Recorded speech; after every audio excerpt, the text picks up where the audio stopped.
Noong dekada 90 o 1990s, isang pangalan ang pumuno sa mga headlines sa buong Amerika, si Aileen Wuornos, isang dating sex worker na umamin sa serye ng pagkitil ng buhay ng ilang kalalakihan sa Florida. Pero ang kanyang kwento ay higit pa sa mga ulat ng media.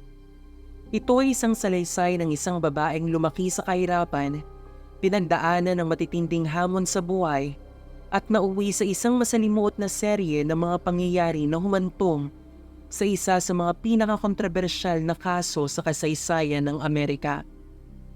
Sa video na ito, susuriin natin ang buong kwento ni Aileen Wuornos mula pagkabata sa kanyang mga karanasan sa kalsada hanggang sa mga pangyayaring nagdala sa kanya sa harap ng batas. Si Aileen Carol Wuornos ay pinanganak noong February 29, 1956 sa Rochester, Michigan. Sa murang edad pa lamang ay hinarap na niya ang isang magulong mundo. Ang kanyang ama ay nasangkot sa mga seryosong isyu sa batas, habang ang kanyang ina ay iniwan siya at ang kanyang kapatid noong siya ay sanggol pa lamang. Sa kalaunan, inampon siya ng kanyang lolo't lola. Ngunit ang tahanang ito ay hindi naging ligtas para sa isang batang tulad ni Aileen. Lumaki siya sa kapaligirang puno ng hindi pagkakaunawaan at kahirapan. Sa murang edad, siya ay napilitang umasa sa sarili, natutong mamuhay sa lansangan at huminto sa pag-aaral. Sa kanyang kabataan, nagsimulang pumapit si Aileen sa mga paraan upang mabuhay, kabilang na ang paglalakad sa kalsada at pagtanggap ng mga panandaliang gawain. Lumipat siya mula sa isang lugar patungo sa iba pa, Michigan, Colorado, at Florida. Madalas siyang nahuhuli sa mga minor offenses tulad ng paglalaboy at mga maliliit na paglabag sa batas. Habang pinipilit niya ang magpatuloy sa buhay, mas lalong naging komplikado ang kanyang sitwasyon. Ayon sa ilang ulat, tila naging pangkaraniwan na ang mga insidente ng agresyon sa pagitan niya at ng ibang tao. Dito rin nagsimulang umikot ang kanyang mundo sa survival, sa isang mundo na tila walang puwang para sa kanya. Noong taong 1989, isang serye ng mga hindi inaasahang pangyayari ang naganap sa Florida. Sa loob ng isang taon, 6 na katawan ng mga kalalakihan ang natagpuan sa iba't ibang lokasyon. Lahat sila ay may pagkakapareho sa paraan ng pagkakatagpo at ilang elemento ng kaso. Hindi nagtagal, nagsimulang maghanap ng koneksyon ang mga investigador sa tulong ng mga saksi, CCTV footage at ebidensya. Naglatag ng linya ang mga otoridad. Sa gitna ng investigasyon, lumutang ang pangalan ni Aileen Wuornos. Naging susi sa kaso ang kanyang dating karelasyon, si Tyria Moore, na kalaunay tumulong sa mga otoridad sa pag-aresto kay Aileen. Matapos siyang mahuli, inamin ni Aileen ang pagkakasangkot sa mga insidente. Ngunit iginiit niya na ginawa niya ang mga ito bilang paraan ng pagtatanggol sa sarili. Ayon sa kanyang pahayag, siya raw ay umarap sa panganib mula sa mga taong iyon. At sa kanyang panig, wala siyang ibang opsyon kundi ang ipagtanggol ang kanyang sarili. Ang kanyang mga pananalita ay naging tampok ng maraming balita, dokumentaryo at debate.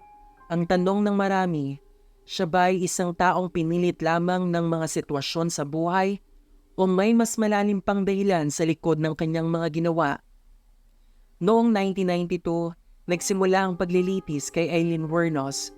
Dinala siya sa korte para sa isa sa mga kaso muna at kalaunay sinundan pa ng iba. Ang mga ebidensyang iprinisinta ay sapat upang hatulan siya ng pagkakasala. Sa huli ay nahatulan ng kamatayan sa pamamagitan ng lethal injection. Habang tumatagal ang proseso ng legal proceedings, mas lalong lumalim ang diskusyon ukol sa kanyang estado ng pag-iisip at kung nakuha ba talaga niya ang patas na paglilitis.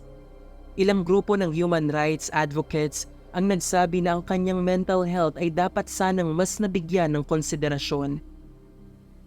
Isa sa mga hindi gaanong natalakay sa media noon ay ang mental health ni Aileen. Ilang eksperto ang nagsabing siya ay nakaranas ng matinding trauma Simula pa sa kanyang kabataan, lumaki siyang walang sapat na suporta at madalas makaranas ng rejection. Ang trauma na ito ay maaaring nakaapekto sa kanyang pagdidesisyon, sa kanyang pagtingin sa mundo, at sa kanyang kakayahang makitungo sa ibang tao. Mahalagang tanong na iniwan ng kaso na Eileen, gaano kalaki ang papel ng trauma sa mga desisyon ng isang tao?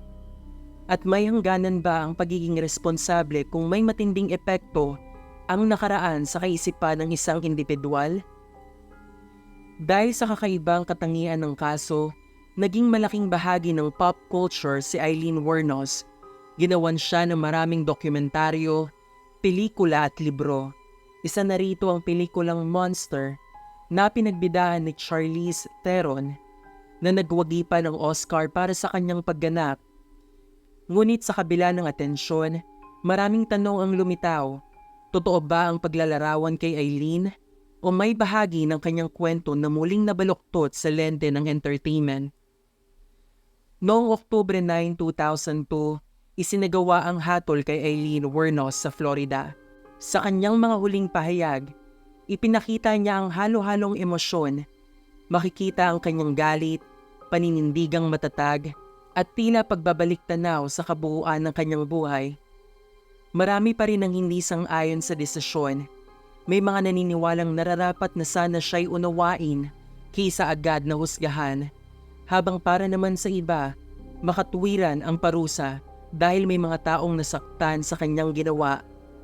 Ang kaso na Aileen ay nananatiling isa sa mga pinaka-pinag-uusapan, hindi lang dahil sa mga pangyayari, kundi dahil sa mga tanong na iniwan nito, ukol sa hustisya, trauma, at ang pagkakakilanlan ng isang individual.